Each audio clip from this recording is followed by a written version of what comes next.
Tonight we've come to Aberdeen for the latest in our election special programmes in Scotland, England and Wales. The SNP say they're heading for a decisive win on May the 7th that will pave the way for a second independence referendum. Reform UK, if you believe the polls, might become the country's second biggest party. But there is a scenario in which Labour could govern with the parties that oppose independence. Our audience members arriving this evening reflect, as always, the general political picture across the nation. Tonight, of course, that is Scotland. Welcome to Question Time from Aberdeen.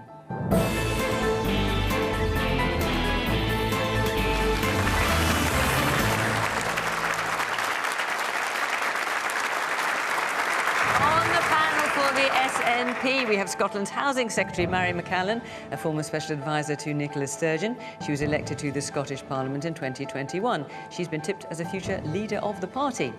Anna Sarwar is the leader of Scottish Labour, who called on Keir Starmer to resign 2 months ago, saying too many mistakes had been made in Downing Street. He's offering, in his words, to fix the mess left by the SNP after 20 years in government.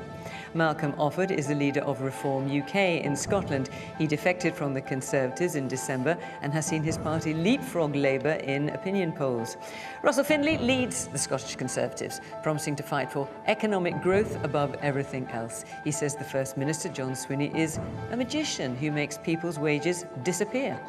Gillian Mackay is the co-leader of the Scottish Greens, who want to see an independent Scotland. The party's manifesto calls for free bus travel, more doctors and a trial of a universal basic income. And Alex Cole-Hamilton is the leader of the Scottish Liberal Democrats. He's hoping to win 10 seats and has hinted that he might vote for Anna Sarwar as First Minister if he gets the chance to remove the SNP from power.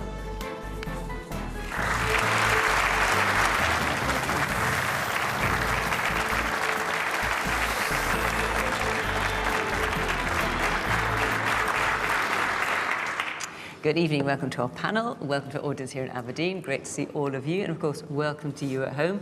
You can just sit back and watch the programme, or we're on the social media channels, on iPlayer, on BBC Sounds, the whole 9 yards.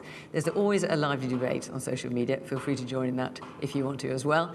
Now, we're going to start the programme slightly differently tonight. I just want to give you at home a flavour of the majority of the kind of questions we're getting in tonight. So let's kick off.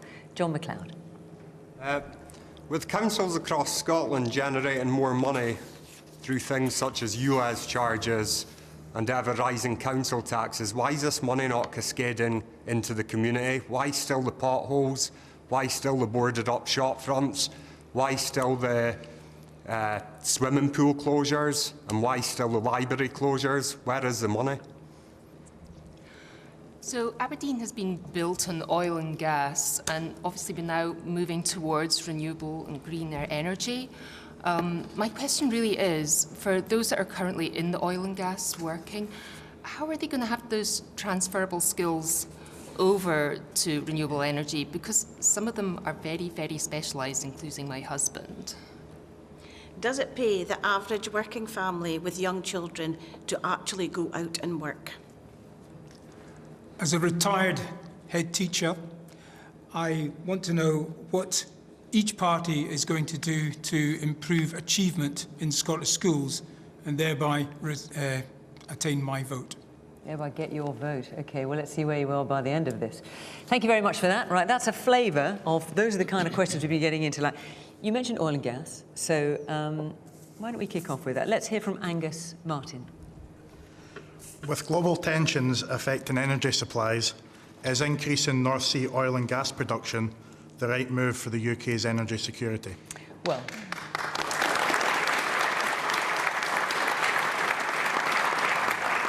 according to Donald Trump, yet again today, yes it is. But he's not our president, he's President of the United States. So, Màiri, is it the right move to increase North Sea oil and gas production? So energy security is on all of our minds, quite rightly, as prices continue to rise, and we're having warnings left, right and centre that that's the trajectory that we're going in, even though it feels like we've been in a trajectory of rising prices for some time now. When it comes to licensing, new exploration, our position is and has been that, first of all, perversely, those decisions don't sit in Scotland. So long as we're relying on UK ministers making that decision, for each opportunity They should consider it on a rigorously evidence-led, case-by-case basis. I'll just finish the answer. Taking into account both climate compatibility, because that is a legal obligation, it's not just a moral thing, but also energy security. And energy security is clearly a factor which is developing very rapidly just now. But if I just can... But that's not what you said last year.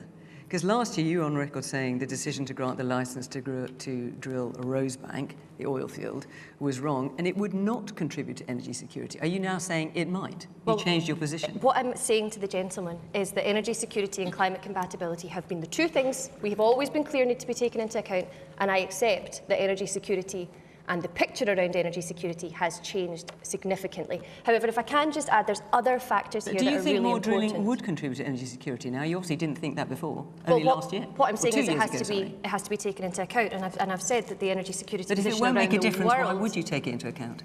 Well, because we have to take an evidence-led position. That's just what you said. I'm just quoting you back to yourself. All I'm saying is that the facts of each opportunity need to be considered against climate compatibility, which remains an obligation, and energy security, which is a moving picture. What I would like to see, however, is that I didn't have to set out the principles for the decision-making on this, and that actually those decisions were made in Scotland, because there's other factors here, including an energy profits levy, which is still being put into place by a UK government, which is starving the industry of the very investment that we need to transition, so that absolutely has to go.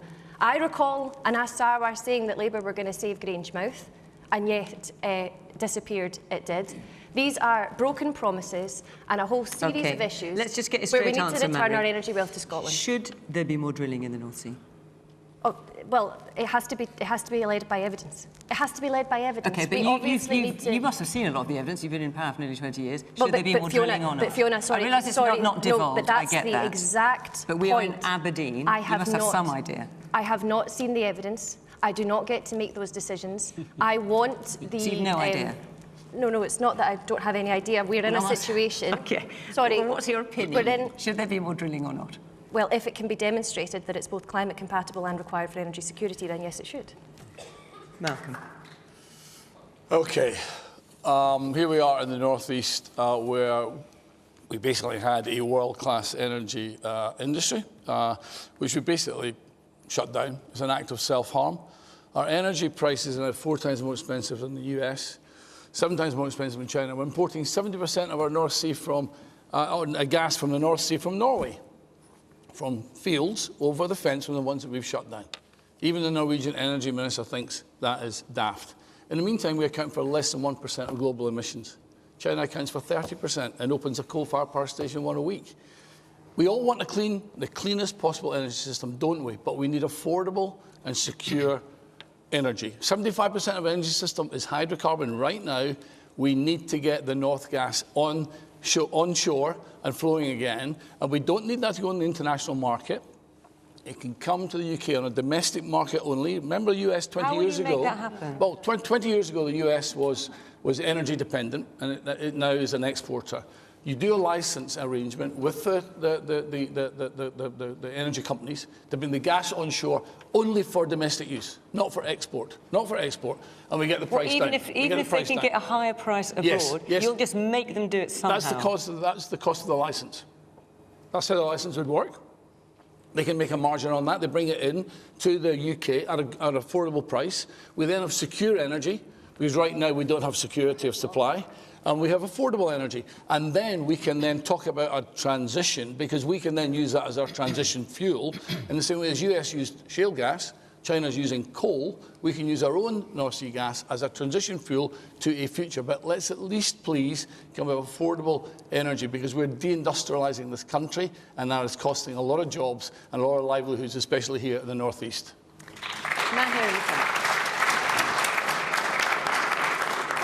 Yeah, I heard what you said on there about gas coming from northern Norway, Ormen Lange, which a number of years ago Arctic produced and was sold to the UK of 30% of the UK's gas needs. We also buy oil and import oil into the UK as well. Everyone speaks about energy. Do they not realise just how much other properties and components are actually derived from oil. Yeah. Okay, man at the very back. Hi, yes. I work in the oil and gas industry.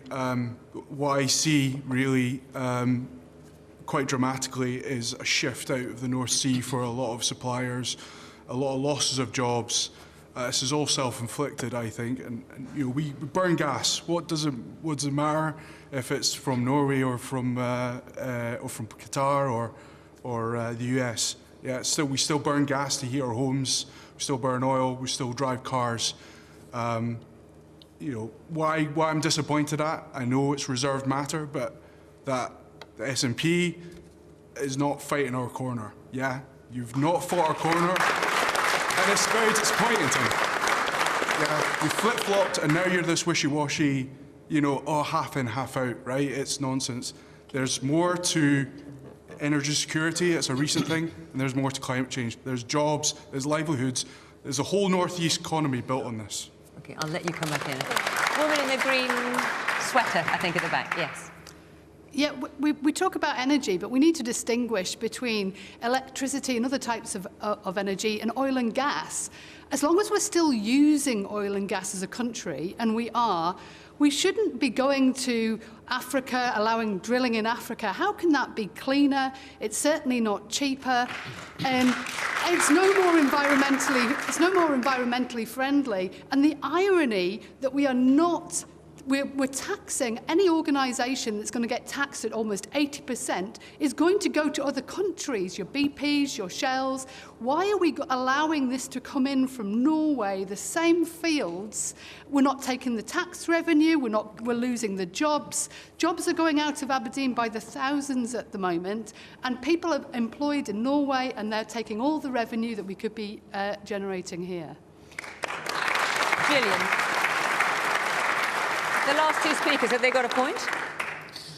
So I don't think that any more drilling in the North Sea is compatible either with the climate or actually with energy security as well. We've seen how this conflict on that global scale has pushed up prices here without us having anything to do with it.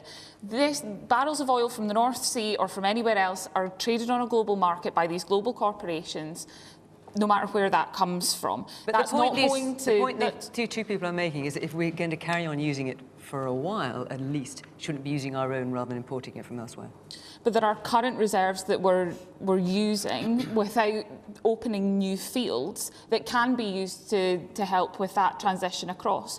We should have been funding this transition properly. We should have been saving the jobs that have been lost in Aberdeen and Grangemouth, where I'm from, decades ago. The next best time to start that transition is right now, so that we don't lose any more of the jobs that we have here in Aberdeen, so that workers do have the time to transfer their skills across, to learn those new skills, to make sure that we've got those good, well-paid, unionised jobs in these communities for generations to come. I have friends who worked at Grangemouth, then went to Mossmoran, and have lost jobs twice because we've left it to big companies. Both governments haven't done enough to support the workers in these industries. We need to see that backing from government now, rather than leaving it to these big corporations that don't actually care about the communities and will cut and run when it's convenient for them to do so. Anna. National security has been a really big topic, rightly, over the last number of months in particular, and let's be really clear, energy security is national security. I would say, as an aside, that Lord Malcolm Offord served in a government where 1/3 of oil and gas jobs were lost and didn't say nothing throughout that entire period, and similar to with Màiri McAllan and the SNP government. A commitment was made on Rosebank and Jackdaw in the previous round that we would honour licences. We should commit to that promise and grant the licences that were granted by the previous government. Well, have you said that to Ed Miliband? Because clearly he does not share your view, and that's something that Westminster decides. Well, as you know, it's a quasi-judicial position right now, and I'm making my view very clear. We made a commitment that we would honour the licences granted by the previous government. We should honour that commitment, and that includes Jackdaw and Rosebank. I say what I think in private and in public, as you can see from the comments I made about Keir Starmer back in February. So I made that clear here as well. Secondly, the transition is really important. Is there any point in you saying that, Anas? Well, if it's a quasi... I get all the quasi-judicial and that's stuff, why I I'm don't know about you guys. we should honour those commitments and the licences. You can say this, particularly this audience here in Aberdeen, where there are so many oil and gas jobs, but the fact is, back at Westminster, no one's listening. In the government, they are not listening to you, they're listening to Ed Miliband. Well, I think you can see there's lots of different figures in the UK government now also agreeing that we should honour the commitment made on Rosebank and Jack Dowell. Let me make a couple of broader points. Oil and gas has been good for Aberdeen, the North East, Scotland and the UK. And oil and gas has got a significant role to play for decades to come. There can be no cliff edge and there can be no turning off the tap. We should not have any truck with repeating the mistakes made by Thatcher back with the mining sector. And that's why, if we are going to get the large-scale jobs, yes, we have to invest in renewables, but we also need the supply chains here in Scotland, because that's where the large-scale jobs come from. And third, 24% of Scotland's electricity supply comes from nuclear sources. We should end the ideological block to clean nuclear energy in Scotland. That would overnight help unlock tens of billions of pounds of investment into Scotland, thousands of new jobs and greater energy security. And the promise I make is this: as First Minister, I will end that ideological block on day one of a Scottish Labour government. On that point, I mean, you talked there about taxes that are undermining the industry. Offshore Energy UK have been absolutely clear that the Energy Profits Levy, which your colleagues are overseeing in London, has been going on for far too long and at far higher rate, and it's causing about 1,000 job losses a month. So if you're so committed to oil and gas, will you commit that the Energy Profits Levy will be scrapped? Because it is absolutely killing the industry, undermining the very investment we need for a transition. Let me come back on that. First of all, the SNP supported the Energy Profits Levy. For them now to pretend they're the great opponents of it is, again, for the birds. Secondly, everybody knows, it's no secret in this city, that the Energy Profit Levy was going to come to an end, but the illegal actions of Benjamin Netanyahu and Donald Trump in Iran meant energy prices went through the roof again, meaning the windfall came back. Now, to pretend that somehow somebody else's fault is wrong. I don't want people in Scotland to suffer because of the actions of Donald Trump and Benjamin Netanyahu. That's why we need emergency action. But when it's right that the windfall stop, of course, the windfall tax should end. I should emphasise that Màiri thinks it's okay if you're earning £33,500 to pay more tax in this country, but she wants a tax cut for those that are making record profits from energy. In the blue and white top there. For the SNP stance, how would you measure climate compatibility for each new drilling well? Because you'd surely have to measure that against drilling abroad, and I can just see it leading to legal disputes every time a company wants to invest, which would then make them go elsewhere. I've got two things, so I will come back to you. Yes, woman in this, you get your hand right up there, woman in the striped top. We talk about the oil and gas energy being far away from that cliff edge, but frankly, the cliff edge is here. Companies have already shut down. People are losing their jobs daily. Supply chain is drying up, understandably, and whilst various political parties kick the oil and gas industry around like a football, no decisions are being made. And I think really the time is now. A decision needs to be made now about progressing the two oil fields to be drilled.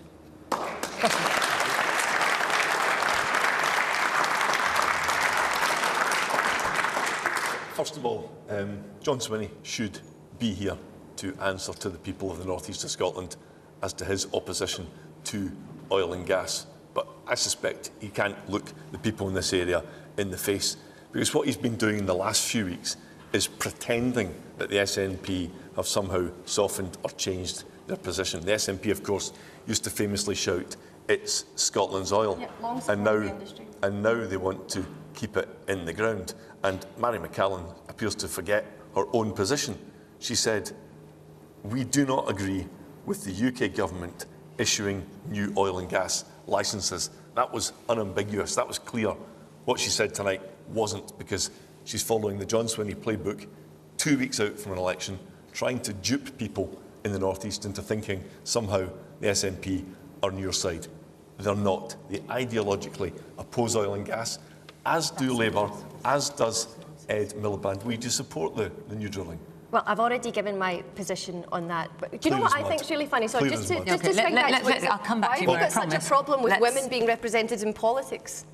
Why can't I be here tonight? Why do I have to explain myself why I should be here? That's not the point at all. Well, John you made Swinney it. You chose to go there. is responsible for the government. He's responsible for these decisions. He's been completely ambiguous about oil Your party and gas. raised the energy profits levy. The reason John Swinney isn't here is because he knows that he cannot answer these questions.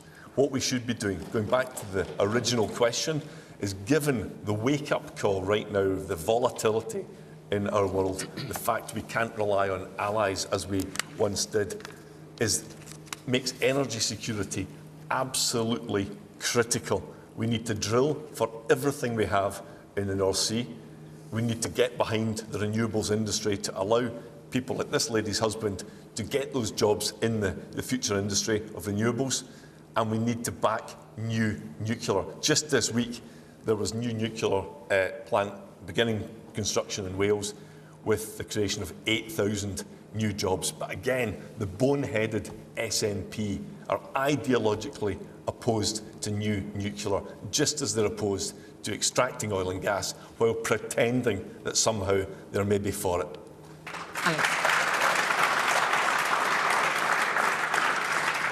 Well, thanks, Fiona. Well, I hope we would all agree on this panel that the final boss of the 21st century is climate change, and it will be for the rest of our lives. But that said, we can't escape the reality that we still need oil and gas. We absolutely do. And that's a failure of successive governments in London and Westminster and in Edinburgh to drive down demand for oil and gas. So while we need that, we need to make an assessment, an environmental assessment. Does it make more environmental sense to take it from our own waters than it does to import it with the additional carbon from overseas? And if that's the case, then we should. Absolutely. So what's your position? Because looking at your manifesto, I couldn't work it out. If you support new oil and gas licences or not. You're just saying we don't know enough I think yet. it's clear. If it makes more environmental sense to extract it from our waters than it does to import it with an additional carbon, then we should. But let me finish by saying this.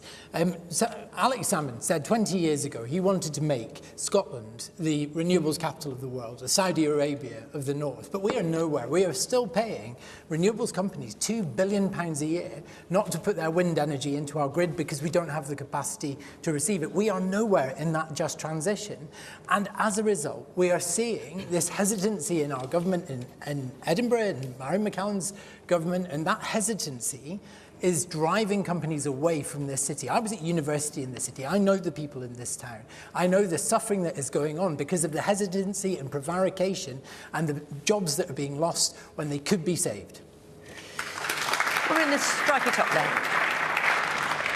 Isn't the long-term issue actually the fact that none of you can agree and you always chase votes? And in actual fact, if people sat down and took a long-term view about energy security, we could have had nuclear power in place 10 years ago and moved forward with things. And actually, you just kick energy around like a football, depending on chasing the votes. No. I don't think Woman in the green glasses.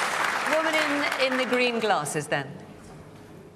Hi, the overall question is that the root of all these problems is the reliance on oil and gas as an energy, and as it was said, is it not now time to make that final decision to move towards cleaner energy rather than coming to the same realization every time there's conflict and war in the Middle East that, oh, actually, oil's not really a super reliable supply? This conversation happens every time there's conflict in the Middle East, and the answer just keeps putting back to, as said, oh, I guess we'll see. And even though, I mean, you've got people in the audience here saying it's costing jobs and will cost yet more jobs, but nonetheless you think we need to start moving away and as fast as possible. I think the solution is to start putting those transition plans in place, to start building those skills, and stop saying, oh, well, we'll see and we'll try to figure it out. And you take people in oil and gas, you give them the new skills and give them a clear plan. This will be the job when you move into renewables. All right, listen, let me come back. Mary, I want to come back to you because there are a couple of points here. First of all, the man at the back, right at the very beginning, said, look, you're half in, half out. On the one hand, you're saying, well, as long as it's climate compatible and energy security, but you're not committing one way or the other. And then the man there in the blue and white top was saying, how are we ever going to meet the climate compatibility target? How's that ever realistic? How is it ever going to be climate compatible to dig fossil fuels out of the ground? So I think the question, if I'm remembering correctly, was how do you calculate the climate compatibility? And I would say that it has to assess the impact of burning the hydrocarbons as they are, but we have to compare that against the carbon impact of importing. And doing that alongside the question of energy security and how that's being served in our country just now allows us to look case by case, evidence-led, and decide whether something should go ahead or not. So the man back there saying you're half in, half out, you're trying to kind of So somebody mentioned sit on the fence that on it. the SNP has long supported the oil and gas industry, and that remains the case. But supporting... But you have not supported new licences, absolutely not. Supporting the oil and gas industry in 2026, given not least the maturity of the basin and our desire to protect the communities and the world-class expertise that's surrounding it, is about supporting it now, supporting transition, what I like to call mind the gap. Make sure that we can get our renewables to a certain extent, that we have sufficient jobs, communities are supported, and people can transfer. Can I just close this by saying I don't represent an area around here. I represent a former mining area. And there are parts of my constituency that are still economically dislocated because the rug was pulled under their feet by Margaret Thatcher. The SNP will never let that happen to oil and gas, but we would be in a better position to do that if any of us here on the panel in had fairness, control the over reason this. they're laughing is because they're losing jobs now. There's 1,000 jobs every month getting lost in the north east of Scotland. 1,000 jobs every month, and you want to talk about Margaret Thatcher? It's the energy profits levy. It's right now. It's the UK's energy profits levy. Nicola Sturgeon said no to oil and gas, and John Swinney has gone along with it, and he's now pretending 2 weeks out from an election that he's maybe changed his mind. It's your energy profits levy, which Labour have continued, which is losing Màiri talks about her philosophy of mind the gap. Well, the gap is here. It's here right now, and people are losing jobs. I met a rig worker who was qualified for high work in the oil rigs. He wanted to move into the turbine sector, but had to completely retrain for the health and safety certificates for exactly the same kind of work. Nothing about what your government is doing is making it easy to transit. Let's make a broader... Let's have very brief, and then I want to move on. Climate change you mentioned a few times, and I think it's really important for us to make this point, to the lady's point about trying to find consensus and move forward, is I think the big risk we have right now is if we do not get this transition right, we will lose the argument on climate change as well. Because if communities across the country think that to meet our obligations on climate change, that means fewer jobs, higher bills, and greater energy insecurity, we will lose the argument and we will lose the fight against climate change. That's why we have to. That's why we have to get the balance right. Very briefly, both of you. Sorry, Gillian, go on. But we're where we are because of significant underinvestment and inaction from successive governments. We've waited to see just transition plans for Grangemouth, Mossmorran, the North East. They've never materialised. Okay. And that's why we've left it to some of these big companies to cut and run. We should be putting the communities that are here at the heart of that, and the workers that are in this sector at the heart of that. Just one very brief observation that in the last 6 weeks of the conflict in the Middle East, interesting to note that the US domestic gas price has not moved up, because they have secure supply, affordable supply. We have got the opportunity to do that here in the UK. We should pump our own North Sea gas and give ourselves secure and affordable energy. Let's move on. This is obviously a very important topic here in Aberdeen. I totally get that. But the next question is something that lots of you raise. Before we do, I just want to say that our special election programmes continue. Next week we'll be in Maidenhead. And the week after that we're in London. And not on a Thursday, but on a Friday, because that will be May the 8th. So the day after, not so much in Scotland, but the day after most of the election results come in, and we'll see where we are. Possibly a very different landscape, who knows? Cannot say at that point, but if you'd like to be in our audience, either Maidenhead or London, and just go to the Question Time website, all the instructions are there, and hopefully we shall see you on the night. Okay, let's take our next question, from Lindsay Beckwith McLaren. Voters see billions wasted while services struggle. How will your party prove that it can spend public money better? Anna, do you want to kick us off? Well, the perfect example of the chronic waste under this SNP government is the fact that we've spent £500 million on 2 ferries that don't sail and was actually painted on windows as a publicity stunt for a former SNP First Minister. Or indeed another example in my home city of Glasgow, where a £100 million prison is now going to cost £1 billion. So the comment that was made right at the start by the gentleman, that people feel as if they're paying more and more and getting less and less in return, that is a fact under this SNP government. So what are we going to do to fix it? First of all, we have to reform our procurement so we ensure that Scottish contracts go to Scottish companies.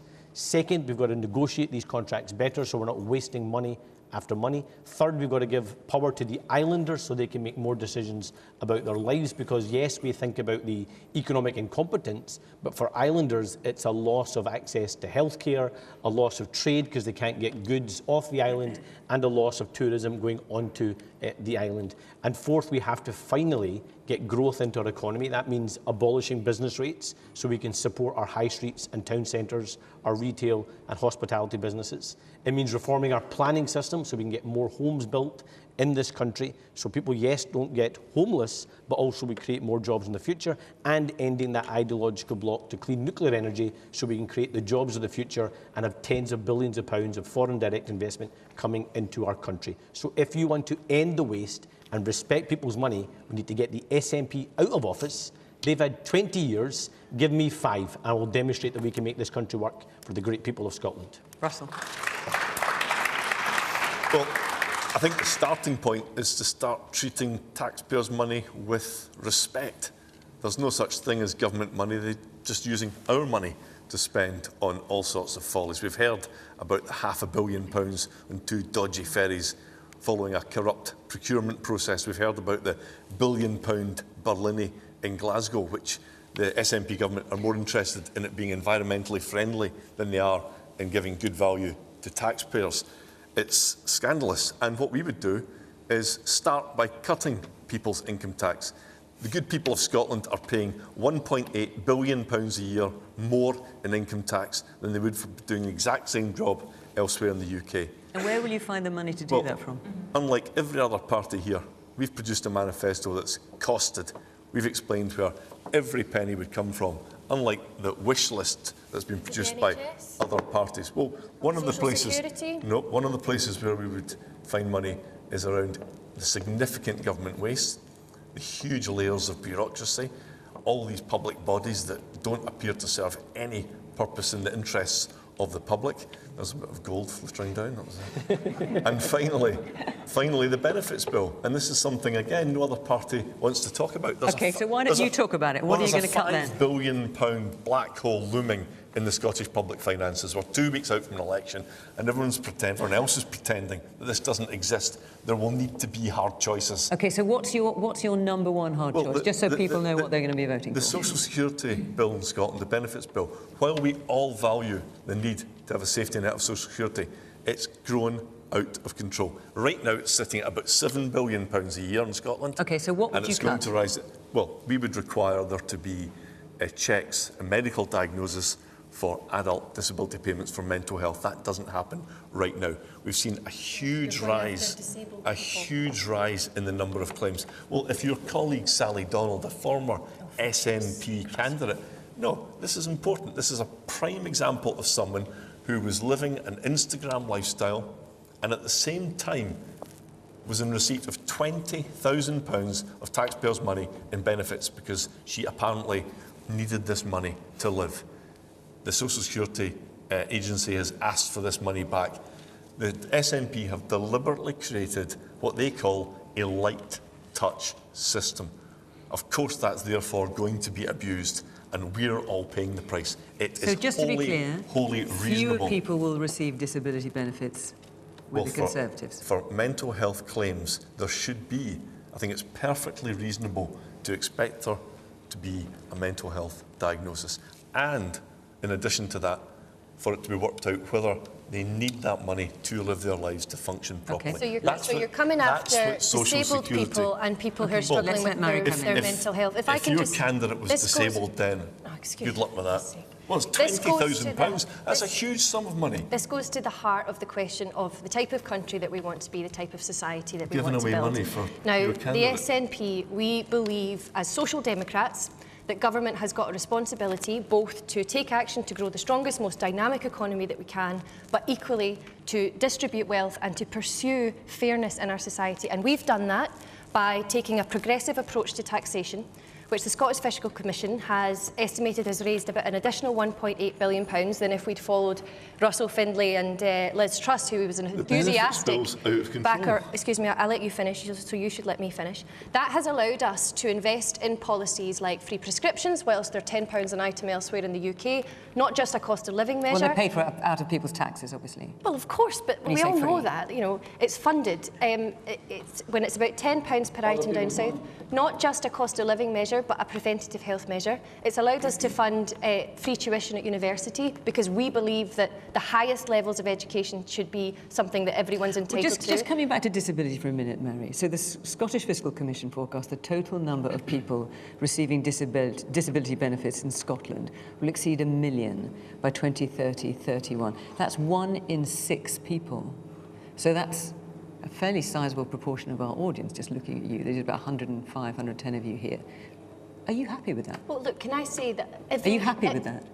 Am I happy that people need disability support? No, that it will get to 1 in 6 being supported by the government. We had, just prior to Parliament closing, we had a disability takeover of our cabinet, where disabled persons organisations came in to speak to government ministers, and one of the strongest messages that they had to us was that the support that's provided as a safety net in our society allows us not just to live our lives in the way that everybody else who isn't burdened with a disability gets up in the morning and is able to live, but it also allows us to contribute to the economy. And this is where there is a false dichotomy, because an investment in social security is an investment in our people, not just relieving, for example, children from the pain of poverty, but actually allowing them to grow up, contribute to our economy and saving money in the end on health and justice and other interventions. It's an economic measure as well as a social one. Man in the yellow sweater, yes. Yes, just going back to the point about the mental health diagnosis. I'm wondering where that resource will come from. What, to have the people who can make that diagnosis? Yeah, if anyone, the NHS is on its knees. Okay, let's get further. Man, just a little bit further across with the glasses, yeah.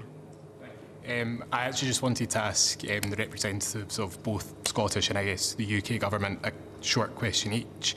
Màiri McAllan talks about sort of the priorities in education and in health and all of the rest of it. I've sort of noted in the dying days of the current Scottish Government, you chose to remove the funding for tuition fees for loans for second degree students. In terms of sort of your medical dental students, that significantly impacts them because they now can't access a student loan. Do you think the priorities are right in terms of benefits versus that? Could I ask Anna Sarwar very quickly? Okay, I mean, I'm going to have to let them answer the original question as well, but far away. Very briefly, you talk about the economy, but the UK government blocked £1.5 billion of investment in the Highlands, and you argued national security. You were quite lax with national security when it came to Peter Mandelson, so I'm wondering how that balances. And you're talking about a wind farm, I believe? Yes, I am. Okay, let's have the man here in the patterned shirt in the front, in the middle. So it's been mentioned twice, the additional income that's been generated through taxes, the £1.8 billion. The IFS report recently pointed out the fact that about 40% of that was actually never recovered due to new changes in the way that people legally avoid paying that tax through additional pension contributions, etc. So actually the 1.8 is approximately 1 billion. And the gap between the income that's coming in through additional taxes and the outgoings in the country is getting bigger. So the gap is getting bigger and bigger. How are we going to afford that as a country as things go forward? Okay, let me just hear one last, because you wanted to come in. Why is your solution to income tax to go after those collecting disability checks instead of taxing the millionaires and billionaires who bleed this country dry and fight against the working class? Okay. Very briefly, I want to come on to that. Taxes in this country, as the gentleman identifies, are sky high and they're not effective. The SNP think they can keep turning the screw on working people and that the benefits bill can keep growing exponentially.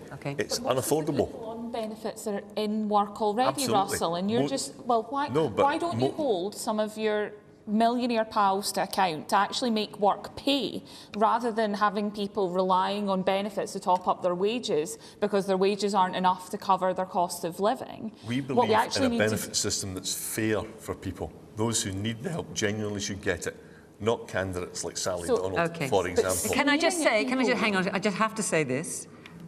For legal reasons, I'm sure you all understand that Sally Donald has strenuously denied alleged benefits fraud. I just need to put that there. That's something that I have to make clear. Gillian, I'll come to you. Malcolm, let me come to you. How will your party prove you can spend public money better? I mean, what you want to do is obviously cut taxes, but the IFS says your rationale behind cutting taxes and the money that might then generate in the economy is just a mirage. So we've actually just had the 25th anniversary of devolution. It's quite always a good time to look at it as a sort of silver jubilee. How's it gone? What's gone well? What's not gone so well? and in that time, we've had Labour and SNP governments. In that 25 years, when we started out on this journey, the state spending in Scotland was 43% of the economy. Today, it's 55% of the economy. So what we've had is an exercise of politicians spending other people's money, spending your money. And the exam question is, for all that extra spending, have we got better hospitals? Have we got better schools? Have we got better roads? Better economy? And if the answer to that is, it says that the answer to every question or every problem is not always to spend money. Well, we've got now, here's the thing. Hang on, let him answer. Let him answer. Hang on, Mary. Let him have his turn. The economy is flatlining. Our economy grows at less than 1%. Because of Brexit, it's embarrassing. It's embarrassing. We let you speak. You've now got to let others speak. We need to grow the economy at 2 to 3%. We need to grow the economy. What is the economy? The economy is you. The economy is people who work. And you're being taxed so high, you're now not bothering. You've got you're told you've got the broadest shoulders. But you're now shrugging your shoulders and saying, why would I bother working an extra shift when I just get taxed all the more? We've got a ridiculous thing. We've got 6 now category bands of income tax. And we're seeing, for example, in the NHS, where doctors and nurses are managing their hours. They don't want to get tripped up and pulled into higher tax bands. And then they also have marginal tax reduces. So what we're going to do is simplify all this. And what we're going to do is we're going to make the 6 bands back to 3 bands, same as the UK, which will cost 1.2 billion. And then we're ambitious to make Scotland the best part of the UK. We're going to cut each band by 1p. Below that's cost 800 million. Together, that is £2 billion invested into you, which will incentivise you to be more productive and work a bit more and grow the economy. And that £2 billion is only 3% of the total holiday budget. You know it is not a big number. That the IFS says your figures are just not credible. For all of you out there who run businesses or manage your own household account, how many of you, if I asked you overnight, you had to go and cut your budget by 3%, put your hand up if you couldn't cut your budget by 3%? Nobody's put their hands up. It's not a big number, folks. We're going to give you your money back. It might be a big number to them. We're going to give money back to incentivise you to grow the economy, and if we grow the economy, we'll collect more tax revenue, which means we'll pay for more. Let me bring Alex in. How will your party prove you can spend public money better? Your question is exactly the right question to ask of this government, because people look at how their money is being spent at the SNP government, then they see incompetence and failure demand. Incompetence. In the ferries, Anas is right to say, if you're living in Argyll and Bute Council area right now, you've had the Easter holiday getaway season absolutely ruined, disruption to almost every Scottish island. We need to be paying compensation to island communities and coastal communities right now. But failure demand, biggest failure demand you can point at is right now in our NHS, the crisis in our NHS. On any given night, there are 2,000 Scots well enough to go home, but too frail to do so without a social care package to receive them to their own home or a care bed in a local care home. Last week, I went to meet Margaret McGill in the North Highlands.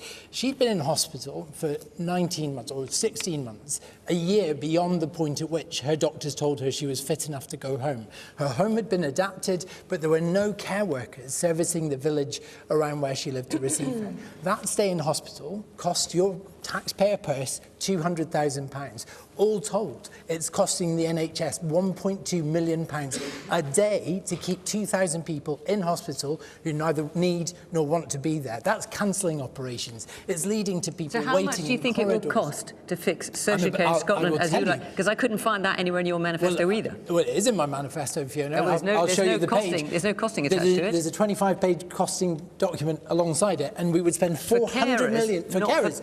But not for the other half of the equation. No, social care £400 million in making social care. But it's not just about carers, it's having enough beds, it's having enough places for people to go. If I can finish the answer, I absolutely agree, because if we invest the £400 million to make social care a profession of choice, if we value our care workers, we can disrupt that care bottleneck, which is keeping people on corridor beds in A&E for 25 hours, which is not a place of treatment, it's a place of waiting. We need to value our carers and we need to get them seen.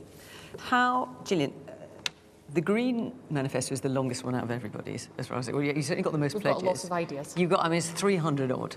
According to the IFS, it is a bonanza of offerings with very little about how you'd pay for it. So how can you convince our question that you would spend public money wisely? There are several pages on how we raise more money, and I think we've done some good work in the last session about how we make sure that those who earn the most pay their fair share, but actually what we need to do now is shift that focus towards wealth. The top 2% in Scotland have more than 50% of the rest of the population.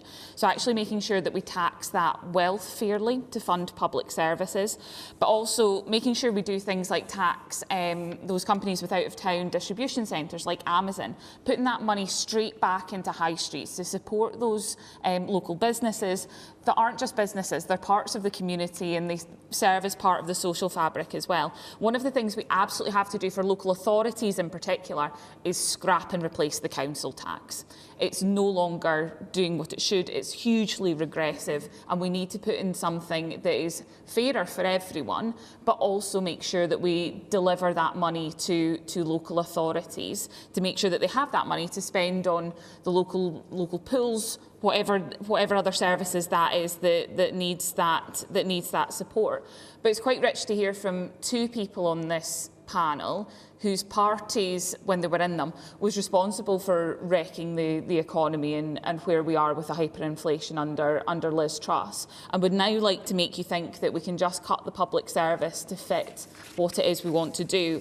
Any form of efficiency that we see from anyone shouldn't be a cover for austerity. Okay. These are people's jobs that we're talking about, it's people's lives, and we need to make sure that those jobs are there for people too. Let me squeeze in one last question from Kerr Matthews. Where are you sitting? There you go. What will it take for the UK Prime Minister of the day, Annis, to recognise the democratic rights of the Scottish electorate? Right, so obviously you're talking about independence. I'm talking about constitutional matters, yes. Yes, and the SNP, for those, I'm sure you're all aware of it here, you might not perhaps be quite so aware of it at home, the SNP have said that if they win a 65-seat majority on May the 7th, possibly with the support of the Greens, they will try again to have a second independence referendum. Annas. First of all, John Swinney might want to be arrogant enough to say that this election's already done. He's wrong. The people that will decide this election are the good people of this country, and they vote on May the 7th. Secondly, I don't believe this election is about whether the SNP get a majority or not. I believe it's about whether the SNP stay in government or not. And I'm being open and honest with people about my own position. I don't support independence. I don't support a referendum. But I'm actually not asking anybody in this country to change their mind on whether they support independence or not. I'm making a different proposition in this country. And that is, we have huge challenges. We've heard them already today. The NHS, our school system, our education system. Why not for the next 5 years, we concentrate on making our country better right now? And then if at some point in the future, people in Scotland choose a different final destination, so be it. Because let's be honest, for the 800,000 waits in the NHS, many of them will be pro-independence supporters. For the 10,000 children that are homeless, many of those families will come from pro-independence families. I want a Scotland that works for every single one of them, whether they're pro-independence or not, and that means changing the government in Scotland and making sure we fix the mess, get the basics right, and build a better future for every single person in our great country. So we're about 2 weeks out from polling, in fact, exactly 2 weeks out from polling. If the polls are to be believed, and things can change, of course, but you may be in the position, if you want to become First Minister, that you will need the support of other parties. Would you welcome support from Reform, for example? No, I want nothing to do with Reform. I want nothing to do with Reform. That's not what you said. It's not what your party was briefing and asking for. Don't be duplicitous, please. Can I just say to Màiri, she's a parent like me, and to think that a political party that has targeted me and my family You work with in them a in very Falkirk in a Council. very personal way are somehow the same people that I'm in secret cahoots with. I think actually you should look in a moral mirror. To be Okay, frank, well, let's Madam clear one McAllan. thing up then. And, Let's it's clear- not hang just, on, and it's Anas. not just for me. There are lots of families across this country. Look, I chose to come into politics, and I'm in a very privileged position. I get to speak my mind. There are lots of families right now that are fearful of the prospect of reform politics and reform being anywhere near Let me power. ask you then. And for all Anas, those just families, wait one I want second. Scotland to utterly reject Lord Malcolm Offord and reform on May the 7th. Okay. Let's clear one thing up then. Because last time you pair were on Question Time together, you, Malcolm, said that Anas came up to you and said, let's work together to get the SNP out. Yeah, so, and you both, well, you've said Well, you both you've seen accused the each other of size. lying about it. Well, so Fiona, where's the truth of it? Fiona, you've seen the size of the green room. The idea that in a Question Time green room with 6 political parties, all the staff, all the Question Time staff is the place to have secret talks with Lord Malcolm Offord, who spent tens of thousands of pounds, his party, targeting me, saying I'm not even loyal to my own country, Scotland. It's utter nonsense. And I want reform. Let's make it really clear. I want reform to get absolutely pumped in this election. So if you want to... Okay, we get the message, reform, vote Labour on May the 7th. So you're saying, and some of the green rooms are bigger than others, it has to be said, you're saying that we are calling him a liar, basically. I'm not calling it. And I told the story that in the green room in Paisley, it was quite a big room actually, Paisley Town Hall, beautiful building. Just at the end, after Anas had lambasted me on the show, it was my first time on the show. What did I say about you, and called me an odious, why don't you remind people? Called me an odious man, etc. A very personal attack on me. And at the end of it, you bounced up as if you were a long-lost friend and said, well, you're going to do very well in the election. We need to work together to remove the SNP. So, I want you to get Anas, hammered. you can't have it. You can't have I it want both, you to get utterly you hammered. can't have it both ways. And right now, we're winning all the arguments in the Scottish election because we're now talking about the energy cost being too high. It needs to be affordable. Okay, we're on something else. Hang on. It's a bit of a boring psychodrama We're at now this talking point. about controlled immigration. So the public are backing reform very well. Thank you, Anas. And when you come third in this election, you'll need to explain to your own party how that happened. Why, Malcolm, if you are... Reform are clearly a unionist party or anti-independence. You've got 3 candidates who support independence. They're going to help the SNP? Well, the Conservatives have got a candidate in Shettleston. I'm not asking the Conservatives, I'm asking about supporter. you. Why have you got 3 candidates who support independence? So we are, clearly the name is Reform UK, so we believe in the UK. We don't believe that a referendum is what anybody wants right now. We're not getting that on the streets at all. Why do you have candidates We're a supporting broad church, and we have a number of people who come to us who no longer support the idea of independence. People are allowed to change their minds. That's part of a journey. You've got 3 candidates who do support out of 73. What's wrong? What's the problem with 3 out of 73? Because it's a key policy for reform. That's the problem. We don't advocate breaking up the United Kingdom. Except they do, obviously. They have said on record they do not believe in that. They've come to our party because they want to make Scotland the most successful part of the UK. And that's what we're going to do in the next 10 years. I'm afraid we have not got much time left, but I need to get round all you. Gillian, obviously independence is something you want to see. Yes, and we've said repeatedly that a pro-independence majority of any parties in the Scottish Parliament should be that trigger for a referendum. I voted no in 2014. I'd really like to redeem myself and make sure that we do have that referendum this time round. Many of us were taken in and believed the parties that were around this table about what it was that they said. Fear drives a lot of people, and actually what we need to do is build that hopeful, progressive, independent Scotland and make sure that we can show people actually how much better it would be if we take decisions closer to ourselves, and if we can then devolve some of the decisions that we take at Holyrood to local authorities, to put them closer to the people and make sure that they're taken democratically and locally. Which is not what you think, Alex. Well, no, it's not. Listen, Fiona, I mean, there are young people who will be casting their first ever vote in a democratic election on May the 7th who have only known this discussion, this division and this debate. Now, I understand and I respect the people who have a different view to me on the Constitution. I absolutely get that. But I think that Scotland's got so much going for it right now that we just need to flex the muscles of our nation's parliament, which I don't think the SNP has done in the last 19 years. No wonder people are tired and frustrated. They're right to be. We need change, but it needs to be change with fairness at its heart, whether that's on fixing our health service, whether it's driving down the cost of living, lifting up Scottish education back to its best by taking mobile phones out of schools and putting pupil support assistance in, getting Scotland moving again, fixing our roads, dualling lethal roads like the A9 and fixing the ferries for good. And you can vote for that. In those 10 constituencies, Lib Dems are poised to beat the SNP across the country, but wherever you are, a vote for the Lib Dems on that second peach-coloured ballot for the first time in a long time will elect a local champion who will fight for you and your community. And should it be in a position where your votes might secure? I'm really glad you came back to Labour. Anna Sarwar was First Minister. Would you give him your support? Well, Fiona, you introduced me by saying this was already a done deal. Listen, there are no pacts or alliances. I'm not saying Labour. it's a done deal. No, and I didn't either. Right? There's been misreporting. Okay, but what I'm asking you is, listen, would you give Labour your support if it came to it, if Labour could become First Minister? This country needs change. My goodness. For all the questions... So you haven't answered the question. I'm about to answer it. For all the questions that Scotland currently faces, the answer to none of them is a third decade of SNP power. If we can see a pathway to change which shares our values, then of course we will look at that. Russell, First of all, Reform UK are not a unionist party.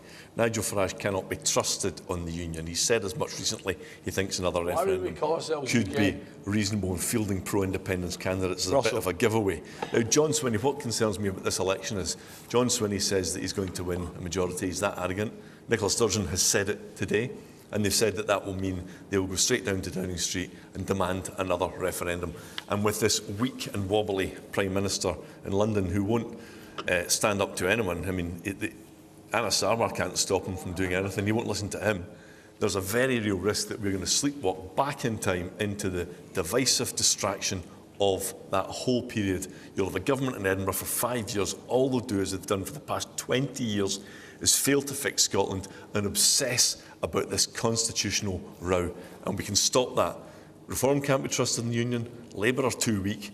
Vote Scottish Conservative on your peach-coloured ballot paper. That's how we stopped the SNP in 2021. And that's how we stopped them in 2016, and we can stop them again this time. Let me come back to you. Let me come back. Hang on, Ross, I've got to let Mary in because otherwise she won't get a chance. So the question from Kerr, no, hang on, because otherwise Mary's not going to get a fair crack of the whip, and she needs to. SNP.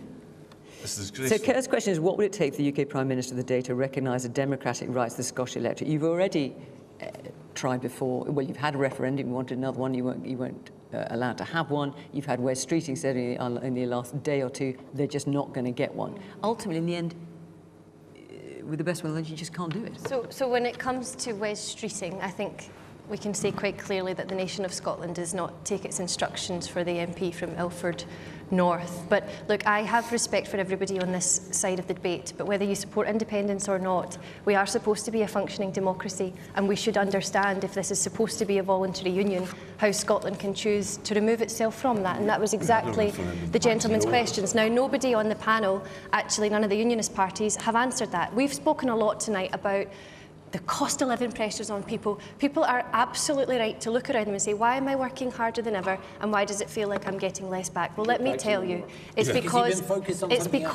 for all of my adult life now, we have had a financial crash.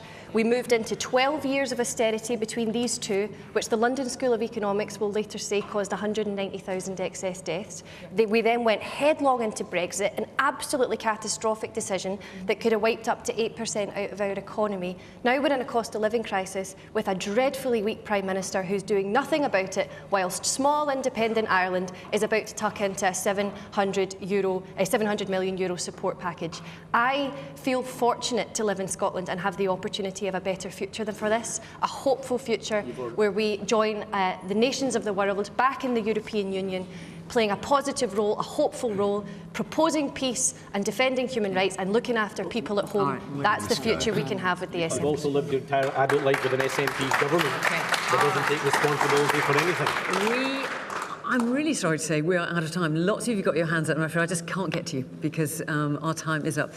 For now, from the panel, thank you very much indeed. From our audience, thank you so much for coming along and putting your questions. And of course, to you at home, thank you very much for watching from Aberdeen. Until next week, bye-bye. Thank you.